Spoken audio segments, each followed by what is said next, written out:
your beanbag, dude. Just go sit and chill. Go your beanbag. I love his eyebrows. Yeah. Most charming feature, for sure. Every time we go to the field, play with other dogs, people are just kind of like, what breed is he? And then I have to go through the whole, like, he's a cross of a cross. He's essentially a mutt. He's a bastard. But he's cute, whatever. Yeah. And then people are like, I love his eyebrows. I'm like, yep. Yeah. He's got cute eyebrows. Can't argue with that. For all of his flaws. God damn. Okay, we are rolling. We got video. We got audio. We can do a cold open about dogs. But, hey, what's going on? I'm just hanging out, bro. Thank you for coming through. I will do the formal introduction for the pod. Hello, this is the Pitch of Discontent. Owen back again for another guest episode. Very excited to be joined by Hayden from Alera. Hello. Thanks for having me. No worries, man. Thank you for coming through. We were talking it up just off mic about how we've been trying to make this happen for like at least a couple of weeks, months, perhaps. Yeah, something like that. But you and I are both incredibly busy for a multitude of different reasons and also kind of slack at organizing shit. And I ran into you at the Burdekin band room. It was Headwreck and Erkin Armada. Yeah. You got up there and did a little guest vocal. And we talked about it then in person. And I was like, yeah. I've been meaning to like email you and like set this up. No, I was supposed to email you. I'm willing to take blame for both of it, but yeah. Come on, give me cuddles. I know you want to give me cuddles. Reese is being a pest at the moment. He's being a molester at the moment. Yeah, he's humping my leg a little bit, but it's alright. He's cute. He will eventually get tired. So. That's crazy work. But thank you very much for coming through. I'm excited to chop it up and talk about the band. You've got a new release that we can talk about, got some new music, but I also want to dig into like the history of the band and get a little bit of the lore. So for people who aren't familiar with you, your work, the band, all that business, can we do a little introduction? Can you tell the good people who you are, what you're doing here? Yeah, well, I'm the singer for the band. The band Alera, but you should know that. You clicked on the video, bro. Alera. Yeah, started back when I was like 18. Okay. And how old are you now? We're not disclosing that, but... This motherfucker tried to tell me he was 38. I refuse to believe it.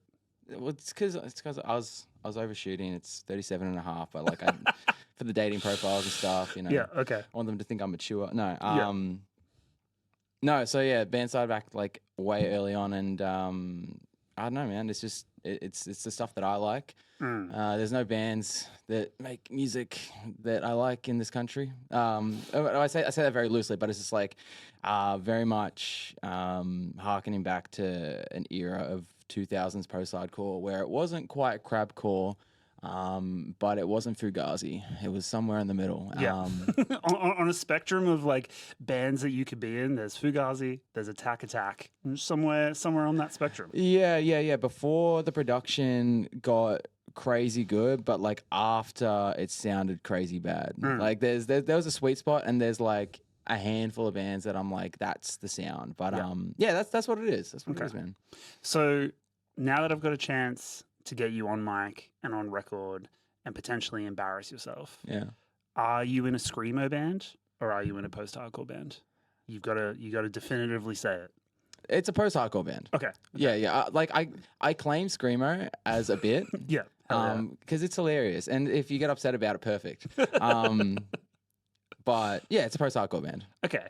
If I had to toss it up, what would be the difference between a screamo band and a post-hardcore band? Like, is there like a spiritual difference? Is it a sonic difference? Is it how you play? Is it how you sound? Yeah. Reddit would dictate that there's a correct answer.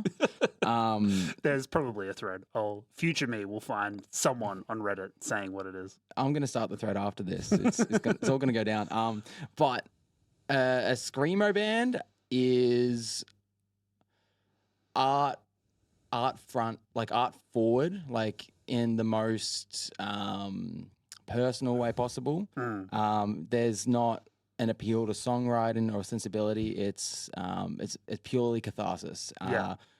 Whereas post-hardcore, is more a distillation of those ideas. I think spiritually, like you can get into the weeds about like which bands are and aren't, and what kind of riffs are and aren't, and like what kind of songs structures. Like they can say, oh, if you got a chorus and it's not screamo, it's like, okay, whatever. Yeah. Like, but like I think spiritually, like they are like post-hardcore is so influenced by screamo that it's the same shit, but just different ways of, I guess, distilling the art. Yeah. It's that that meme, the whole like emotional hardcore emo, real emo is this, and it's like that long kind of diatribe. But like in my head, the way that I have like my head canon of how I like differentiate these things is that when I was in high school and I was into like Taking Back Sunday, Brand New, stuff that people would call like emo now for like second wave emo or whatever.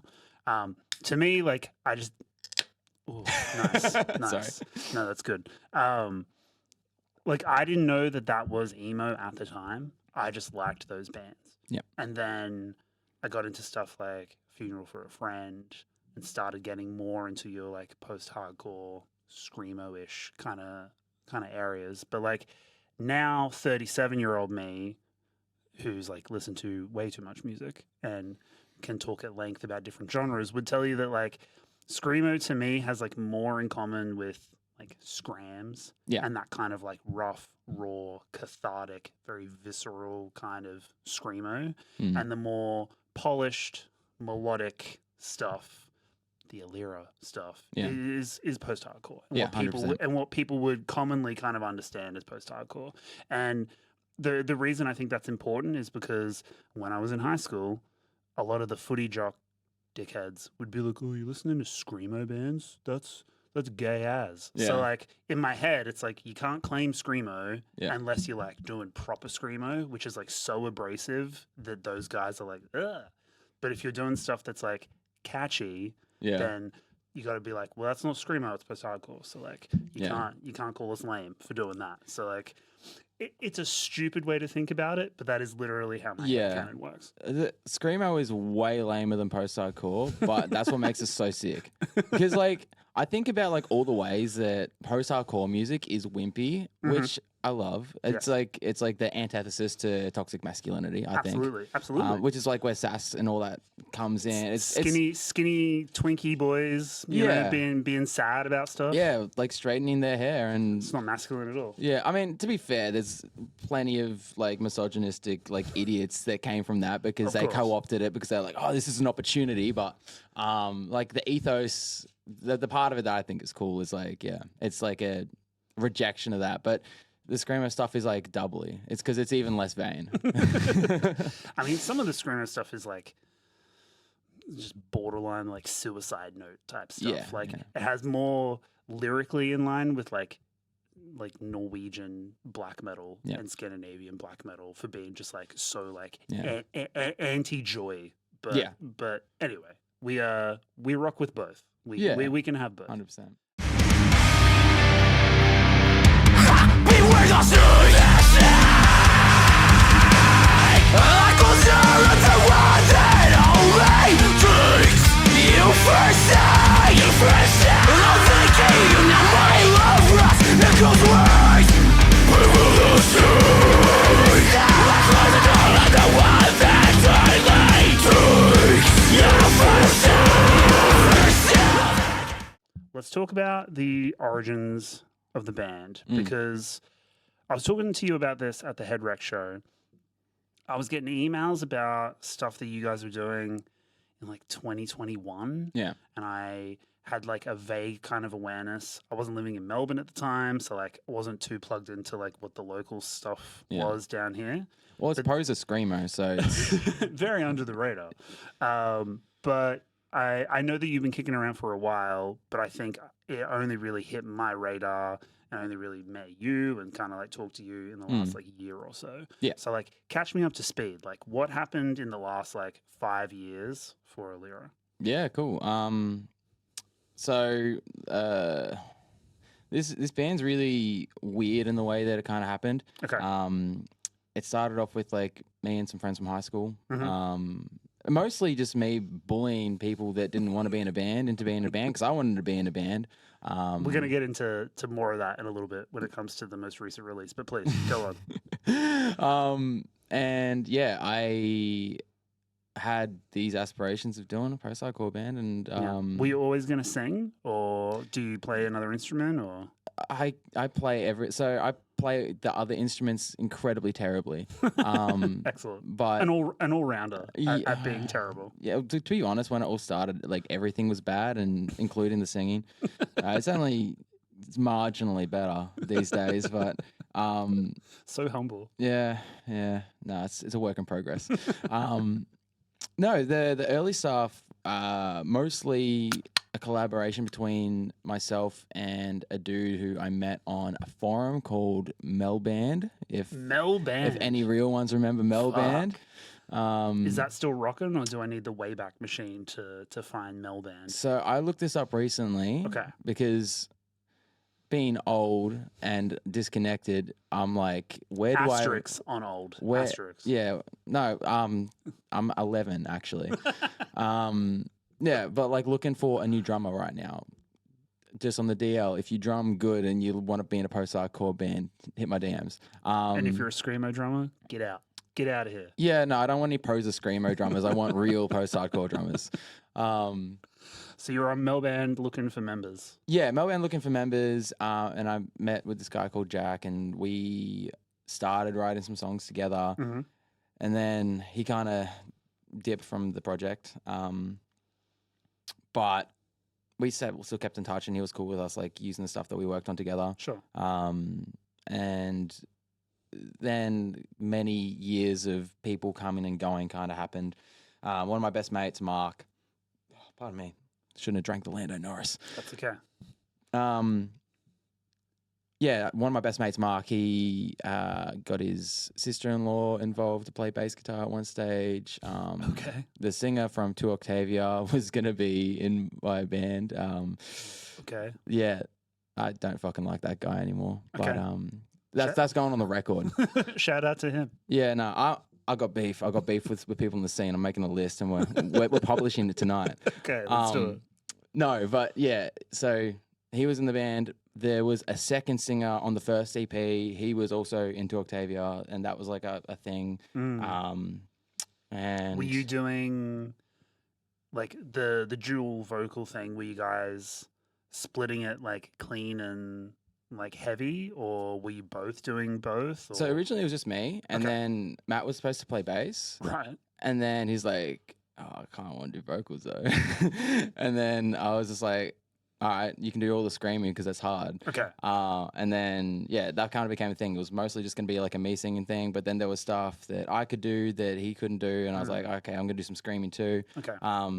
Yeah. Long story short, we got the lineup together eventually. We did like that first EP with Chris Vernon, who back then like didn't really know who we are, but like now me and him are like best friends. I love that guy. Yeah. Is that Beware the Snake? Yeah, it's Beware the Snake. Okay. Yeah. And that EP, by the end of it, like there's like riffs of Jack's that are on there, but pretty much me and Chris like wrote the record in the studio together. Yeah, right. Okay. And that was kind of like the start of mine and Chris's like creative relationship where yeah, he was a big part of making that EP really, really special. And then, yeah, we put that out. The lineup again changed between recording it and launching the band. Of course. So love that. Before Alera. Love finding a record on Bandcamp and reading the liner credits. The credits, yeah. And it's like, lineup on this recording was blah blah blah blah blah blah blah blah blah, and then there's like a separate list of like who's actually touring and playing that record. Love that. Yeah, it's one of those. It's been really unfortunate. It's because I wasn't really plugged into the local scene. Like the only people I knew are like friends that I kind of bullied into being in bands that didn't want to be in bands, you know. So, and being incredibly bad at everything, people didn't want to be in a band with me, so I had to like I had to recruit whoever I could gaslight, you know. So have you been, to kind of like front load the discussion, have you been the consistent thread through the project. Yeah. So has it reached the point of being like a solo kind of project thing with like ring-in members, like, or is it still collaborative, like people still contributing to songwriting and stuff? No, especially now, like the band is like the band, Okay, which is sick. Yeah, so going between finishing that EP and like putting it out,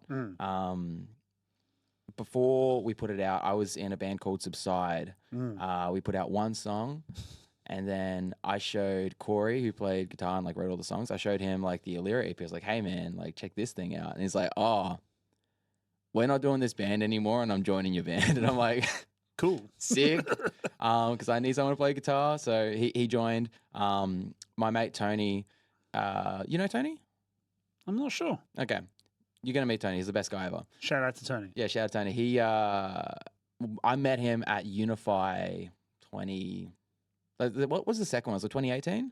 Sounds about right. Yeah, whatever it was. It was the second Unify. I met Tony, and we just like immediately became really good friends. He needed to change up something in his life, and I just like joked to him like, "Oh, bro, move to Melbourne and join the band." Mind you, did not play an instrument. Incredible. And he's like, "All right," and so he bought, the singer from Two Octavia's bass guitar. Flew down to Melbourne and joined the band. And it was just like, crazy. I was like, "You're insane." This was before we even put anything out as well. It's just like, okay, cool, man. This is insane work. But it's been the best ever since. Like, he's still in the band now. And it's just like, when you were talking about like a through line person, like Tony's like the guy. Okay. He's like, I need him in this band. Yeah. Okay, cool.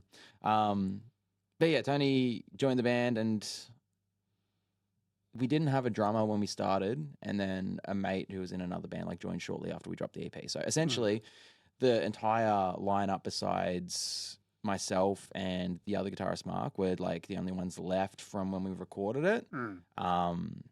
And yeah, Mark was like one of my mates that I just bullied into being in the band.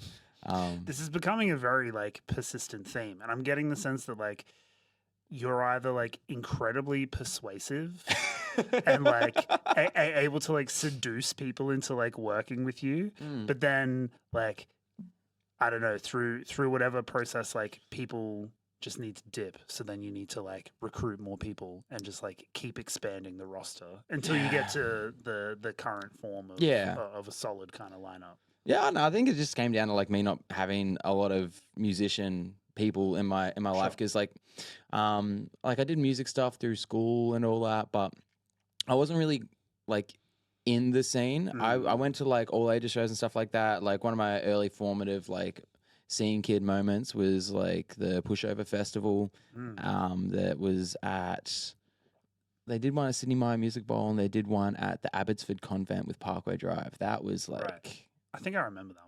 That was such an important moment. I'm picturing the flyer in my head. Like I obviously at that stage, I had singles out for Deep Blue, but they were still playing pretty much all of Horizons, and then like a bunch of stuff off of like Don't Close Your Eyes and Killing with Smile. It was the best. Yeah, that's the good shit. Something where my self-worth lives, dying everything. With every pain that I push away, and neither comes around to take its place. I wanna be honest, never empty this way until I get my I guess like talk to me about the band kind of like coming to an end, or kind of like going on hiatus, I guess. And like how long was that period before you decided to pick things up again? Yeah.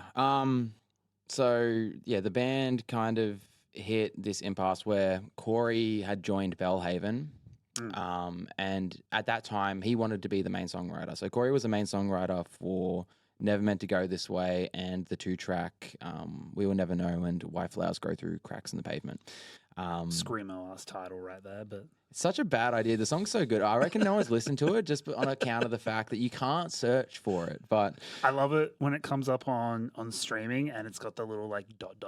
And it has to like scroll through to get the full title. That's the real shit. Well, that's a sign of quality. Yeah, exactly.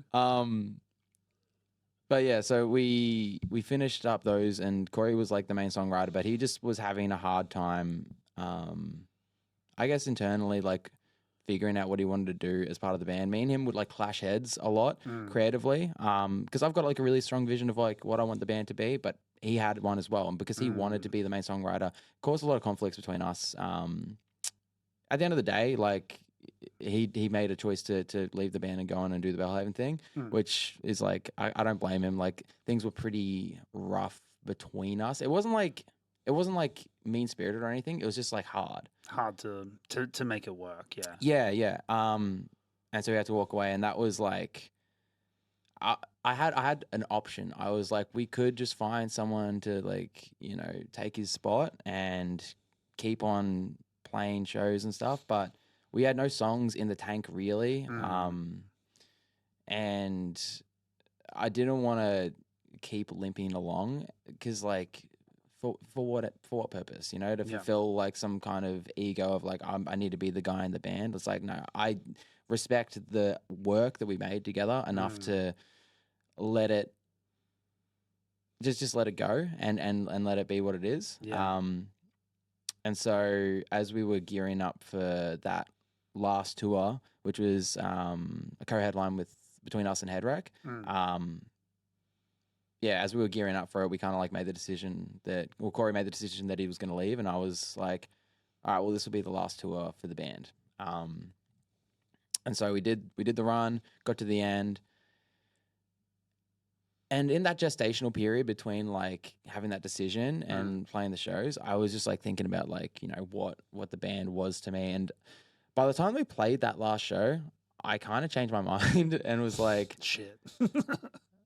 The band still needs to say goodbye, but it's goodbye for now and not forever. So the language that we used was make sure that you come to because like for me, I was like, I want this, like after this, I don't know what's going to happen. Maybe the band will never come back, but I'm not going to make a big deal of it. I want the people that are there to be there because they wanted to be there. And I want the people that missed out to fucking kick themselves for not pulling up because that's what it's all about, you know? So all we said in the marketing was like, yeah, this is a, you know, important show to be at or whatever. And then right after we played that last show, the next day, we got the photos from the show. I put together the post and the text was just goodbye. And I just dropped it. I was like, see you later. Deleted all the other posts. Smoke bomb. It felt really cool. You know, like when you're doing like an art thing and like, I don't know, you kind of nail the vibe that you wanted to go for. Like it felt very like I was getting my message across in that moment. I was like, that's cool. And then kind of started the process of figuring out what was going to come next because I wanted to keep the band going. I didn't know if it was going to still be Alera or if it was going to be something else or whatever. But that was like immediately, it was like, okay, what's happening next? I think that's kind of interesting because like in a way, like having that that sudden sense of finality, at least from like a public perception, it sounds like it kind of freed you up creatively and kind of took the pressure off a little bit. So it wasn't just like we need to plan for the next release or the next shows or like figure out who's playing what. Like we can just kind of like simmer it down a little bit and I can still think of ideas. And then when the right pieces come into play, we can, you know, warm it back up again and off we go. Yeah. Which is eventually what happened. Yeah. And like to add more context, like just before Corey chose to leave the band, Mark, who was in the band from the start, and Martin, who was the guy who jumped in to play drums, like right after we dropped that first EP, they had also like moved on from the band. We did find people to come and take their place, but you know, when you had three guys like jump ship all at once, it's like there's like no one left. So it was just pretty much me and Tony. And as much as like, you know, like Tony's like a big part of like why the band is the band, he doesn't write any of the music. So it's like a lot of that creative burden like fell to you. Yeah, and it's just like I don't know if this is gonna work kind of thing. So yeah, that it did take the pressure off, but it was like the the weight of responsibility landed the heaviest that I had in a long time. Yeah. Because if I want to make this art thing happen, which is, you know, what it is, then I needed to like lock in and make sure that I could actually do it, because Yeah. over the years I gotten better at doing stuff and like writing songs, and I developed the idea internally of like what I wanted this thing to be, but I needed to make it, you know, like it's all good to have ideas, but Yeah. you need to eventually pull the pin and say like, let's fucking go. So Yeah. I guess like this is where I will kind of interject. So like I moved from Queensland to Melbourne the end of 2023. And like we've been doing the pod for a couple of years, like kept doing the pod down here obviously, and I was like working on upgrading everything to video for YouTube and all the bits and pieces, but started going to more shows and kind of like trying to kind of like get an idea of what's happening in the Melbourne, you know, scene, hardcore shows, metal shows, venues, all that sort of stuff. Because I'm in a new city, so I'm trying to like figure out what's going on, and also integrate. like, yeah, exactly, and look for potential guests and like try to do more in person shit. Because like when we were in Coolangatta, like I was doing everything remote, and it was all Zoom and stuff, and I was like, nah, There's no vibe. there's no vibe. I want people in the room. I want to try and make a studio space, all that good stuff. So that's when I start like taking notice of like who's playing what shows, and I see Cruelty in the Constellations, and I'm like, who the fuck is that? Never heard of it. Not sure what the vibe is. There's almost no online social profile for it whatsoever. I'm just like, what's going on? Yeah. And it took Chris, friend of the show, to be like, oh, on the down low, that's actually Alera. And I was like, who the fuck is Alera? And I was like, God damn, that doesn't help me at all. So like, Chris, you fucking traitor. so I had to like do some research to kind of like figure out who Alera was, and then it kind of opened up more questions, and I was like, why are they pretending to be a different band? Why is there a different name? Is it a different lineup? What's going on? And then it wasn't until I saw you guys play a show with Gravitate, which is why I was talking to Chris about it. He was playing in Gravitate at the time. And it was like a fall weather Gravitate, and then Cruelty opened, I think. Yeah, what a monumental show for you to walk in on. Honestly, and Ends in Tragedy played that show. Yeah. And it was a fucking great show. Yeah. And it was my first time seeing Ends in Tragedy, and they fucking smoked it. They're incredible. So, like, really, really cool show. And I caught you guys playing as well. Yeah. So, Did you catch the very start of the set? I don't think so. I think we walked in. That's going to make this even better, but keep on, I finish your point. think we walked in, like, as you were finishing. We Yeah. caught maybe, like, last two songs. Yeah. And I was like, oh, that was cool. Filed that away for later. Like, gonna have to, like, you know, see what they're doing, listen to more music, all that sort of good stuff. Eventually get you on the pod, which is why you're here. But yeah, so walk me through that. So like when you decide to like pick the band up again, did you already have this idea in mind of like, I'm gonna do it under a different name? Like walk me through this, because that's like a whole kind of thing. Yeah. So, you know, when you're like a teenager and you're like, man, I love this like weird like niche music thing. I love it so much. I need to know everything about it. Where do you go? Fuck. I mean, when I was a teenager, so like at the time it would have been like MySpace. YouTube wasn't a fucking thing. Yeah. So like MySpace, magazines, zines, record stores. See, like, I wasn't that plugged in, bro. I went to Wikipedia. And dog, like there's so many fucking cool bands that like they would always do this shit where they would play secret shows under a different name and like they would play their new material like under a different name, or they'd like open up for their friends' bands, or they'd headline over their friends' bands. Like remember when Under Oath did that thing where they were going like under Delta Star or something like that? Yeah, I had Spencer on the show last year, maybe the year before. Yeah. And I asked him about that because they played, I think it was like a show in Hawaii, and it was like under a completely different name. Yeah. And they played that most recent record, like from start to finish, as a different band. Yeah. And like just full guerrilla marketed it like with nothing. And I was like, that's a fucking sick idea. Like, Not at all a new idea. Yeah. And like that, like wherever like Spencer and the guys got that idea, like we're pulling from the same Wikipedia articles, bro. the same impulse to like, can I play a secret show?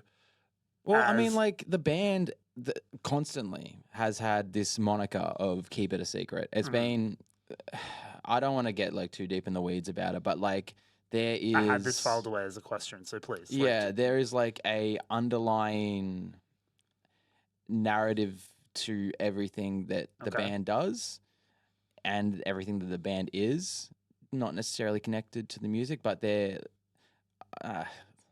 It sounds so pretentious to talk about it, but like it's brother, we're on a podcast. This is what we do. So anyway, I was gonna eat my elk meat and get in the cold plunge. No, we've got to spruik some brain pills here in a second. Jamie, can you pull up the brain pills? I need a Jamie. Where's Jamie?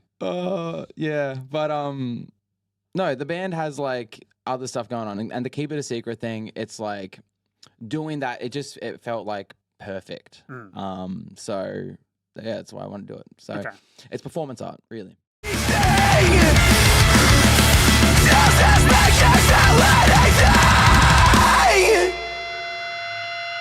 will never know.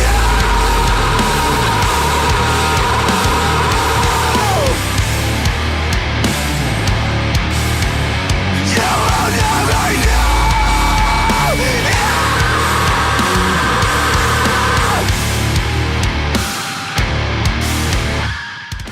So talk to me about that show then. So like, what did I miss? Because was that the first Cruelty show? That was the last Cruelty show. Oh, kinda. The last Cruelty show. How many shows did you play under different moniker before kind of like doing the Scooby-Doo, pulling the mask off and being like, okay, like Alera is back? Yeah. The first Cruelty show was a secret warehouse show, invite only, that we did at Tony and Jaden's studio, Heaviside. So we invited a bunch of friends.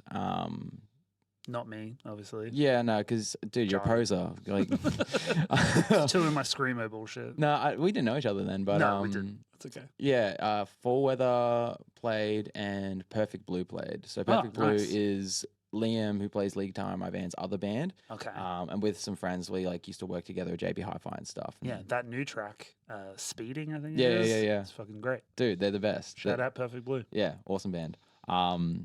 Kyle's a genius. I love him. Yeah, so those were just the boys. I'm good friends with Colin and the guys on Fall Weather. So Marcus, I was talking about Subside before. Marcus was in that band with me and Corey. So it's all incestuous. Everyone's in everyone's band. Yeah, 100%. So yeah, that was the first show. We played a couple others in like support slots. I wanted to play with Signals and Ends in Tragedy, so I booked a headliner for Signals with Ends in Tragedy so that we could play underneath them. Sick. Yeah. And then we played a headline show, which was absolutely silly. The fact that like we did a headliner at the Tote upstairs and we managed to sell it out without anyone knowing any songs. It was very funny. That's crazy. Yeah.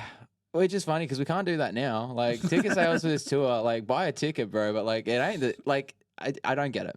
It's like one of those things where it's like, especially in Melbourne, it's a very if it's like ahead of the curve, then people are like really excited about it. So I kind of get like why I did well. I mean, quick digression on the ticket sales stuff. That like most people I know that book shows and tours of varying size. Yeah. Pretty much all of them are saying the universal thing, which is like it's impossible to move tickets. Not for Headwreck, bro. Well, no. They sold out their shit. No, not for Headwreck. But I mean it's tough out there. There's a lot of shit happening. People don't have any spare cash. Yeah. And you gotta I feel like a lot of people are like impulse buying stuff like on the night. Yeah. And like heading out, buying tickets on the door, that sort of stuff. Yeah. Well, so, to also, this is like, I mean, like, yeah, right now it's a crazy time in the world, but I'm going to get on my gatekeepy shit right now. Please do. Again, you're on like, a podcast. So. The culture doesn't have enough real shit to grab onto, and when it pops up, it happens. Like, Ends in Tragedy, I saw that band before they called themselves Ends in Tragedy at Nighthawks upstairs playing with who was it? I can't remember. Doesn't matter. yeah, they played at Nighthawks upstairs, and I was like, I walked in while they were playing like a Norma Jean cover. I'm like, who is this band, bro? And it's like that moment is what everybody's looking for in music, and it's not happening right now. Like, it's happening in like these moments, but like I feel like that's half of the thing is why stuff isn't selling out. There's like a lot of stuff that isn't. People aren't trying hard enough to do art. They're trying to be a band and trying to do the right thing, but they got to do the wrong thing and hope that people get it. Yeah, no, Yeah. I completely agree. And I mean, if we're gonna glaze ends a little bit more, like, love that fucking band. Yeah. Shout out to the boys for coming on the show. And they're so real. They're so real. Lovely, lovely fellas. Couldn't happen to a nicer bunch of guys, but I found them very similar to what I was talking to you about, like being here, trying to find new bands. I saw them playing a bunch of like hardcore shows. Yeah. And I was like, that's a very metalcore ass name, very metalcore ass logo. Like, what's Yeah. going on there? That's my shit. Yeah. And I think I listened to that 3-track that they put out at the start of like last year. Yeah. And fucking rocked. And like, I was talking about that on the pod, talking about that on our Patreon. And I was just like, this band rules. They're gonna be massive. They're Yeah. gonna be a fucking big band. And like, it didn't take very long for them to for everyone else to fucking figure that figure out. it out, yeah. But like, I didn't see them live until that Fall Weather show with Yeah. you. But like, once I saw them live, I was like, oh yeah, no wonder everyone's talking about this fucking band. Like, on record they rock, live they rock. Yep. Kids going fucking psycho. They played a Parkway Drive Prom Queen medley of just breakdowns. Yeah, dude. And people were beating the fuck out of each other, and I was like, this rules. Yeah, Like, yeah. so sick. But So- it's a moment, right, where like people are able to be like, oh, this is different. This is like that. Their ethos as well, just as musicians and artists, is coming from like this just pure place of like, this is what we want to do, and we're just doing this thing. Yes. And like so many people, especially in Melbourne, are like very caught up in the like, how does this make us look kind of thing. Mm. Stop it. Make art, bro. Yeah. And like the rest will come. And I think that's like as much as like the current social climate makes the ticket sales thing hard, like when something special happens, people show up. Yeah. I was talking about this with a bunch of people this year on the pod. I was talking about it with Alex and Xavier from Melting the other day. They're like, because they were kind of talking about how like, you know, like, we don't really want to be a metalcore band. We want to be like just a metal band, like a heavy band. We just want to do like fight riffs and shit. And I was like, yeah, like just do your own fucking thing. Yeah. And like people will find it. People get it. People will get it, but you have to back it. Like, you have to be like completely convicted in what you're doing, because it's hitting that sweet spot for you, not your target demographic. Well, or that audience. band's not got like the most monthly listeners in the world, but They got the riffs. and people show up to their shows because it's like the people that know are like, oh, like this band fucking rules. Yes. And like, yeah, they're sick. I'm not like massively into like the sound of what they're doing, but like I hear it and I'm like, oh no, these people give a fuck, and they're trying to do a thing that no one else is doing. Like, there's not a single other band in this country that sounds like Melting, and it's fucking awesome. I love it. Yeah. So I guess like with that in mind, you play these shows as Cruelty. Yeah. And then you decide to play the last Cruelty show, which I happen to be at. So talk to me about that. Well, that actually now I'm actually remembering it incorrectly. It was the second last, and it may not be the last. But Okay. Interesting. yeah, the start of that set. In the minutes before we walked on, I pressed publish on the first music video for Alera's comeback. Okay. And I walked on stage. I was like, we're a band called Alera, blah, blah, blah. And we played the songs. So that was actually an Alera set. I see. And we didn't play any Cruelty songs. Interesting. Yeah, Interesting. curious. Yeah. Cruelty and the Constellations. So the songs on the EP, CITC, a demonstration, we played those, but we also played other ones. Interesting. Yeah. Fascinating. Crazy. So is it a different band? Are you just doing another band? There is a group of people that play under the name Cruelty and the Constellations, and they play songs that are not on any streaming services. It's really weird. Yeah, that's so weird. Yeah. Crazy. I want for us to be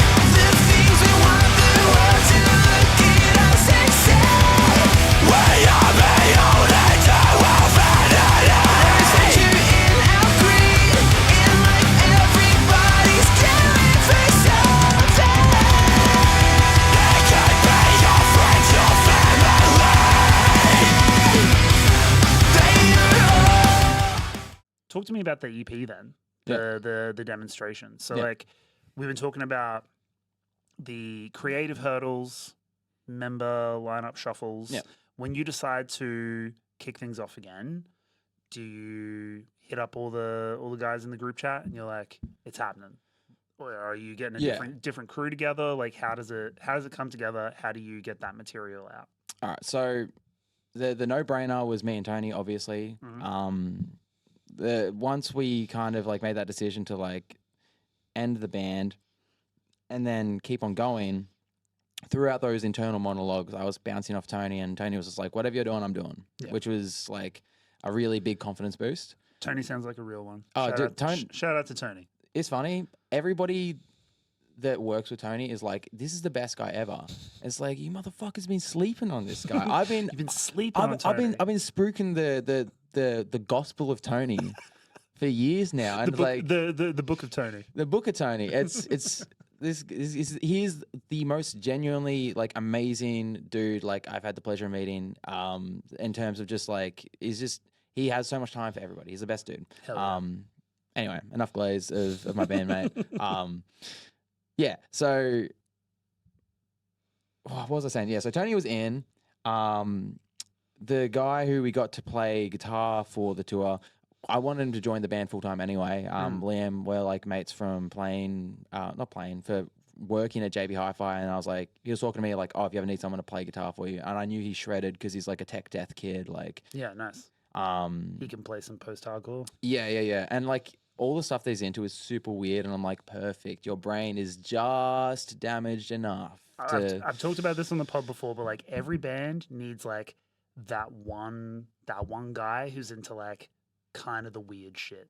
Like every band needs like one Dream Theater guy to just like be into like some weird esoteric shit to just kind of like sprinkle it in every now and again. No, it's really good because we've got a few. We've got a few people with weird niche tastes. But yeah, we got Liam. He was in pretty much straight away. Jimmy who was playing drums for Summer Trouble. Oh, that was a show. It was Summer Trouble show that I saw Traj at. Okay. Back when they were called Traj. Okay. Anyway, Jimmy was in Summer Trouble, and he was looking to move on from that band, and we needed someone to play with us. He's like, I'll play with you guys, which is kind of like why I'm looking for a drummer now, because he's like, my life situation isn't working out with touring and stuff, and we're like, it's been good while it's lasted, but like we kind of knew that was coming. So like Jimmy was like in, but not in, if you know what I'm saying. Yeah. But he helped write all the drums on all of the songs that we've put out to date. So yeah, cool. Oh, not today, but like since the comeback, you know. Who else is in the band? Who have I missed? I got Tony. I got Liam. Oh, Tom, the big one. Okay, so when we did Beware the Snake, we did that with a second vocalist, and before we put out our next single after that, he left the band. And from that point, I wanted to keep the band as a double vocalist thing. Corey convinced me to become like the main front man. So I was like, all right, fine. I guess we won't be Alisana anymore. What a shame. It's all right. We brought it back. I stole the vocal style and made it a thing because like I wasn't doing that shit on the first EP. But anyway, doesn't matter. So yeah, I was like asking Tom because he was in the Motion Below. I guess still is. They're playing their last show in a few weeks. Buy tickets to that shit. I'll put it up. Yeah, he was in the Motion Below, and I was like, bro, join my band, please. Because like I love Tom. We've been friends for years, and I was like, please, this would be amazing. This would be the best thing ever. And he's like, nah, man, I've got a thing going on. And then we had this break, and I'm like talking to him about like me writing the songs and stuff. Like, oh, do you want to come over and like write a song with me? And yeah, he came over, and it was awesome. And I was like, dude, play in the band, like whatever you want to do. And he's like, oh, I'll play guitar and stuff. And I was like, sick. So Tom's in the band. That's everyone. So that's the whole lineup. And yeah. So those songs on the demonstration, had you already kind of had the bones of that stuff? Did you guys cook it up together, like collaboratively?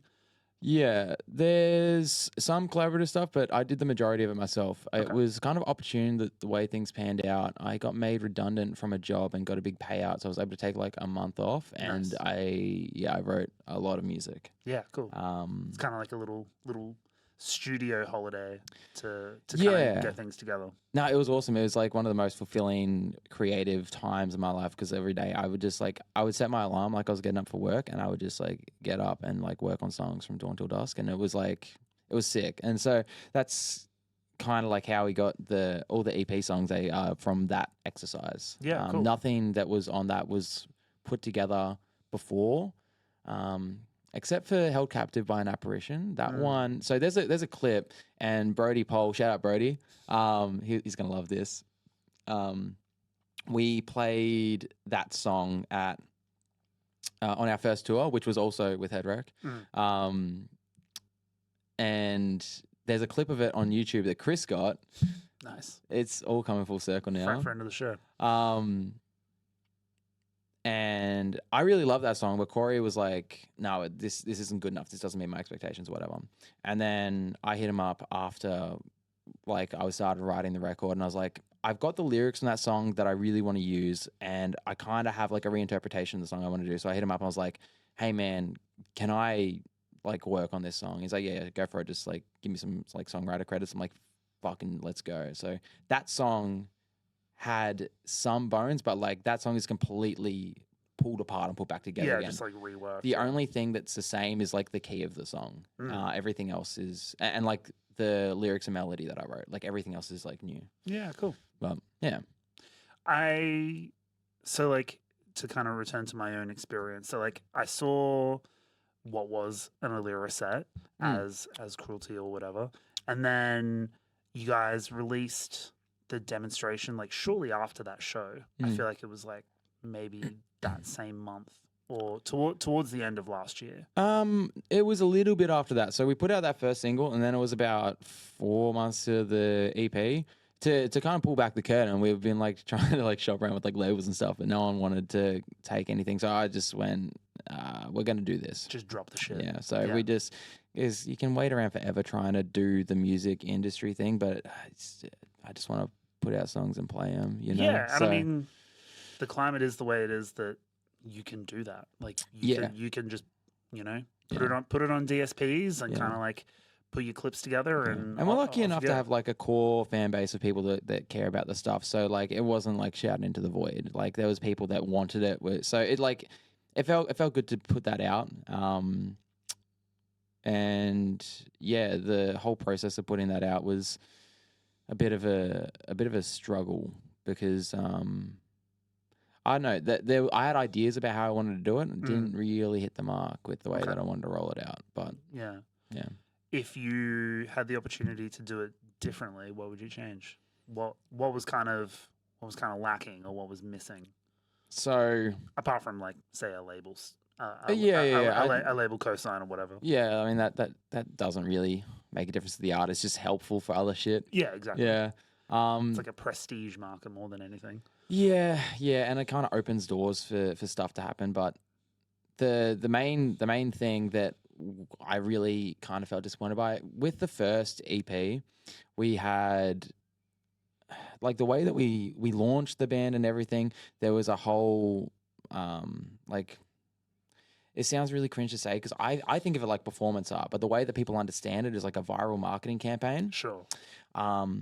And there was a lot of depth to it. So when people found the band, it was through like we had like a big poster on a wall that just had a QR code on it, and this was like in the middle of COVID and like no one had anything to do. So this became like a niche interest for a bunch of people, and we had like a website with like ciphers and stuff hidden on it, and like see, I love all of that shit. And it was and there's narrative stuff, and so there was like we did our music videos, but then there was also like secondary narrative videos that were like hidden behind the wall of obfuscation that we'd built. And so like if you kind of went through and dug really deeply, you know, you could find like these little like cinematic videos that we did with Elliot Sauvage, who's like now.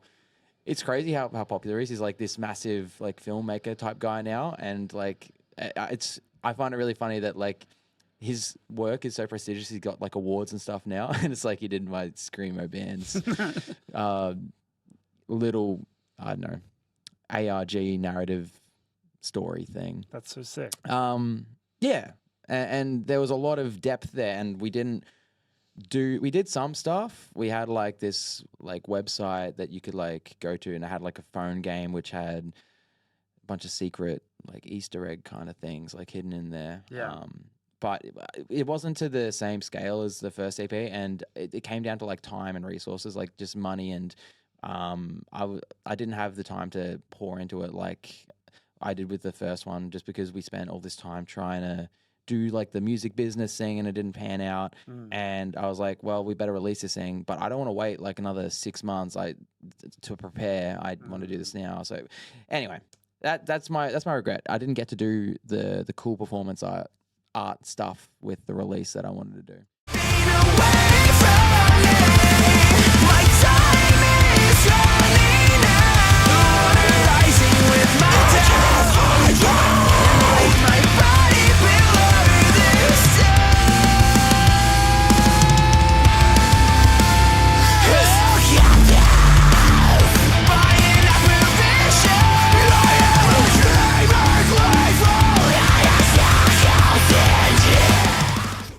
I mean, that's totally understandable. And I think I still respect the vision and the idea, because I think all of that stuff, like secondary narratives, the ARG stuff, like that reminds me of a time when I was discovering music like this and bands had a lot of like Alisana with the book, dude. Yeah, like all of that shit is like so dope. And I don't know, that is an element of discovery that is kind of missing from a lot of music. So I appreciate the fact that you wanted to try and add that depth, and like whether it just came down to resources and timing, like that happens. I mean, there's still happens stuff to the best of there. us. Yeah. And there's still like, but in a perfect world there would be more. And exactly, it would be richer and deeper, and if you had more time and money. Yeah. So like 100%. It's a universal story. I will say the music on that EP rules. And I was already kind of invested in trying to figure out like who the fuck the band was. Yeah. So like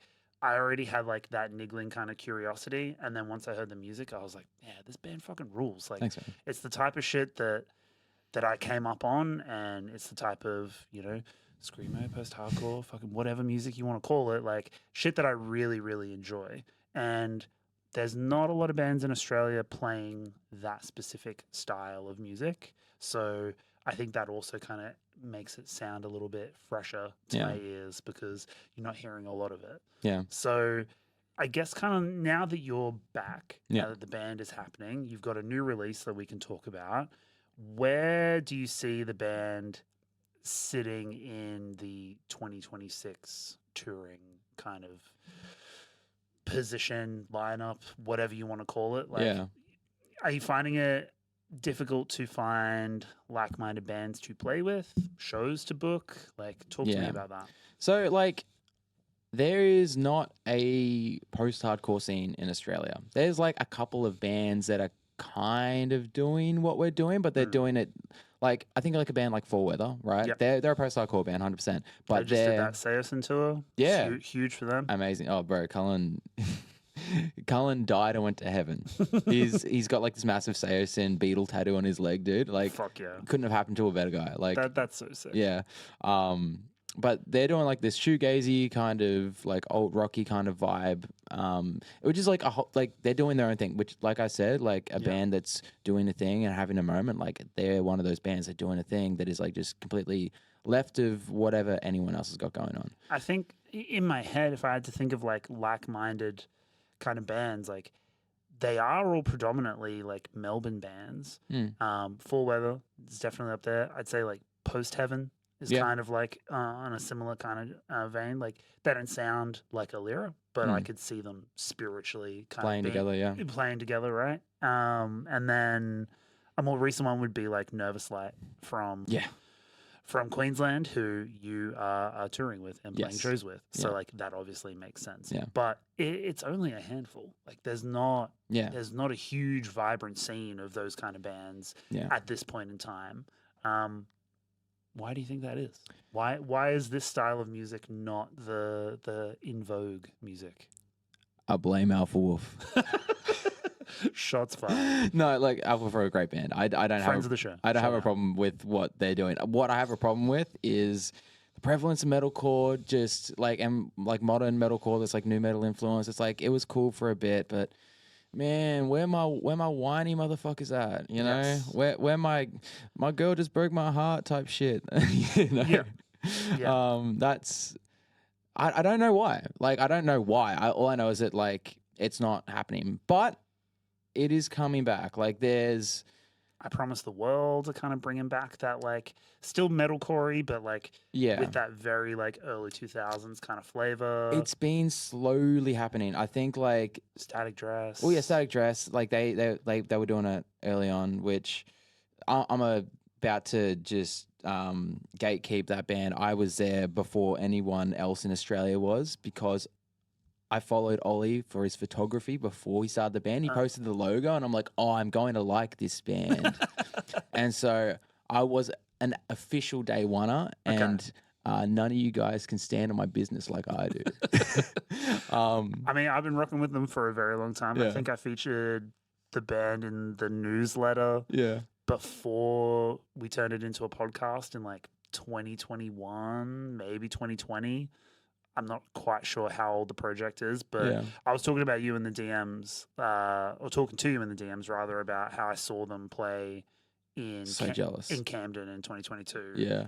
It was like the Road Carpet Disaster like launch show, effectively, I think, or just after the album dropped. And I've talked about this on the pod a bunch of times, but like 100%, like one of the best shows I've ever seen in my life. Dude, they're one of the Like, best bands, period. Their ethics They and were- the way they carry themselves artistically, like it translates to the live show. Like it's all part of it. It's a universe. It's amazing. And like they're a band that I think is very spiritually aligned with what you're doing because they're real big on their, you know, ARG shit and like trying to like make things have a bit of mystique. And there's like, you know, one of the guys in the band is like doing the funeral for a friend thing, like wearing like not a mask. He's not doing like a North Lane thing, but he's he stopped doing it. He's not doing it anymore. He's got like the cloth thing over his head in like some of the videos. So Yeah. like there's heaps of shit going on there that if you want to dig into the narrative and the lore of that band, and like Ollie's obviously like a huge like visual guy. So like there's so much to dig into in that band outside of the music, but the music fucking rocks. So like spiritually aligned to what you guys are doing. Yeah, for sure. I mean, like that. They're definitely like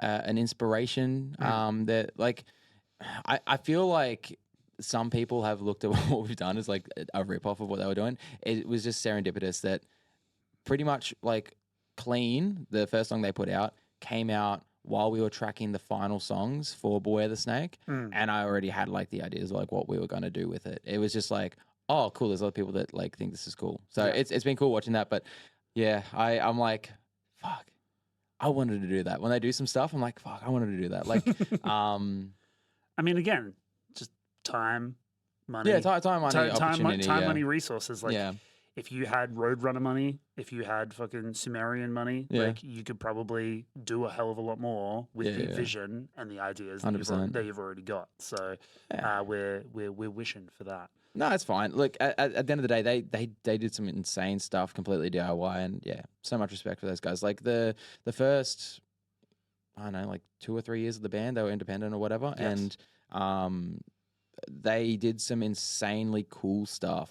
Just blood, sweat, tears, and effort. You know? and vision, right? Like being able to know what they want to do and like committing to it 100%. And like we kind of talked about before, like if people fuck with it, they will follow and they will go with you.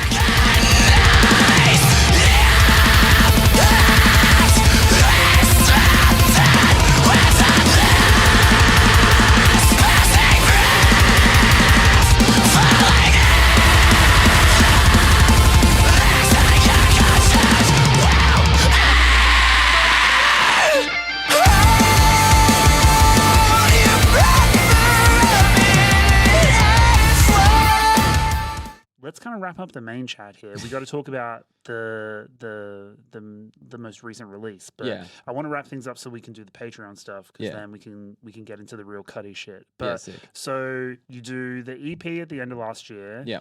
You have just dropped a new split and a new video, and I'll have assets and bits and pieces in this episode that people probably have already seen. But talk to me about the most recent release. Talk to me about the split. Yeah. Another band that I was not familiar with that you've just pulled out of the ether to be with you. So talk to me about that. Yeah. Okay. Satellites Were Set Alight is the band we did the split with, and I have been following that band since they put out their first song. I got put onto them by, again, Tony, the GOAT. Shout out Tony. He followed Dylan, the singer's old band Recovery Room, which were a Resist Records band that were doing like a Midwest emo kind of vibe thing. The name sounds vaguely familiar. I'm going to have to look shit up after we wrap up this chat. But it is ringing a bell. Yeah, they put out like one record and it's super sick. And that's Dylan and Jacob from Above Below. Okay. Essentially swapping roles. So Jacob, who is the singer in Above Below, is playing bass in that band, whereas Dylan plays bass in Above Below. So it's like I think it's like a mate's side project type thing. And then that band stopped being a thing because Dylan wanted to do something different. And it's the same band, but now called Satellites Were Set Alight, playing like metalcore, but like 2000s post-hardcore adjacent metalcore, where it's like riding that line. Yeah, it's my favorite kind of shit. It's so sick. It's my Venn diagram shit. And I heard that first song in like 2020, I think, or 2021. I can't remember when it came out. And I was like, oh my God, I didn't realize people can still make this. This is amazing. And I just immediately was hooked. And I made it my personal mission to let every single person I've ever met know about this band. Then I got to see him a couple times just through virtue of me forcing it to happen. I got Dylan's band to play on an Alera show for our Never Meant to Go This Way tour. Much to his disdain, he is very much a, man, this shit is too hard. I just want to make music and have fun, and I'm too old and weary for all of this, making band practice happen between work thing. But I'm very lucky to have had the opportunity to bully him into making there's that theme again. You just be like, yeah, dance for me, monkey. Join my band. Get your band. Play my show. Do it.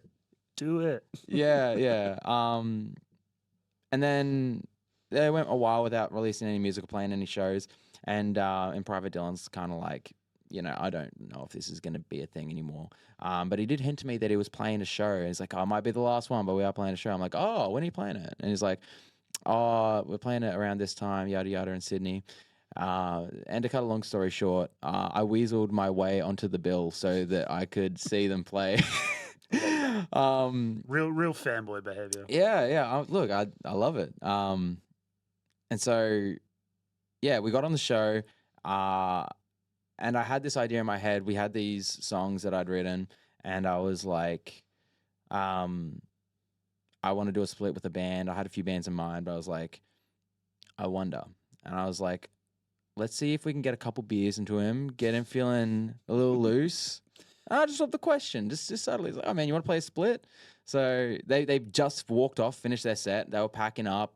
Dylan had a beer in his hand, and I'm like, perfect. And I went over. I was like, hey, bro, come on. It's predatory behavior. But I was just like, this is my time. And I started. I eased him. I was like, oh, just like a song or two. Knowing in my mind it was going to be 3. I was like, this is a song or 2. Got him to agree, and then it just became like a back and forth of me reassuring him that no, he had to do this now. That was actually a verbal contract. You are committed. You are committed, and and provide the songs. Yeah, and like the end product is awesome. Like he's like, we've had conversations about it. He's like, as much as I put up a big fuss about it, like I'm really proud of this stuff and it's really cool. And I'm like, the songs are psycho. They're so good. Yeah. And I like the fact that it's the first half of the split. Yeah. And just kind of front loaded. Yeah. So yeah, stoked that you managed to pull that off. The new Alera material is great. Thank you. Ends in Tragedy feature Yeah. goes fucking crazy. Yeah. In the video as well. Psycho Thank stuff. you. Talk to me about doing the video. It's got like a hymn vibe to it. Was that intentional, or is that something that you were just like, fuck it? Yeah. Oh, so visual identity of like any video that we do, like there's a big intentional thought process that goes behind it. Sure. If you're getting him vibes, we weren't channeling it, but I see where you get that idea from. It's mainly like the love heart pentagram, tattered type thing. I was like, that's fucking him coded as hell. Yeah. Am I watching Viva And the La red? Bam? Like, what's going on? The colors, bro. The colors are very Yeah. him. The video was gonna be completely different. We're gonna do a set build. We had like an idea to do like a forced perspective room that we were gonna build. Okay. And then me and Tony went to Bunnings and like looked at all the stuff and like, we could spend all this money and really fuck this up. Let's do something different. And so that was when we did the star thing instead. I don't know. The video has like there's story implications and stuff that tie into all of the other videos. So every video that we've ever done is part of the same universe. And, cool. And there's like some narrative implications to like what happens in it. Interesting. I'm gonna have to go rewatch now with the kind of like conceptual lens. Yeah, the audio on the video is different to what's on streaming services, but I don't think anyone's picked up on that yet. Fascinating. Yeah. Okay.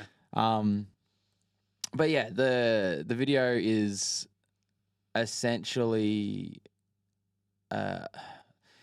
it's imitating like a cult initiation. That's kind of like what it is. And so Tony got the tattoo for the video. I was wondering who got that. I was like, I'm gonna have to ask Hayden. I was like, can you show me the tattoo? So that's on Tony. That's on Tony. He's wearing that. And yeah, like the idea is that he's being branded with the mark. Incredible. Yeah. We're gonna wrap up the main chat here. I will have assets for the tour.